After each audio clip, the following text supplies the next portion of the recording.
யார் இந்த புத்திசாலித்தனமான வேலை பண்ணாங்க தெரியலிங்க. கிட்டத்தட்ட பார்த்தீங்கன்னா எல்லா இடத்துலையும் ஆணி கிடக்குங்க, நீங்கள் பார்க்கலாம்.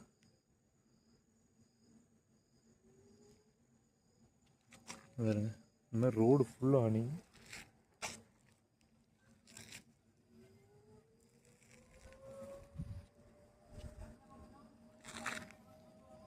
இப்போ நான் ஒரு 4-5 ஆணி உள்ளே தள்ளி விட்டேனுங்க.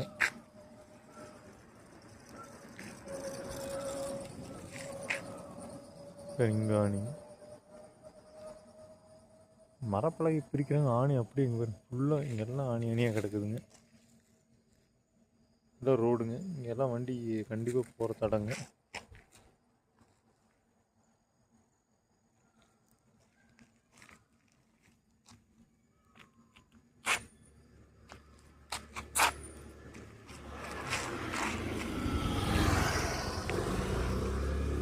எத்தனை வண்டி பஞ்சராக இருக்கும், நான் முடிஞ்ச அளவுக்கு நம்மளால் தள்ளி விட்டணுங்க.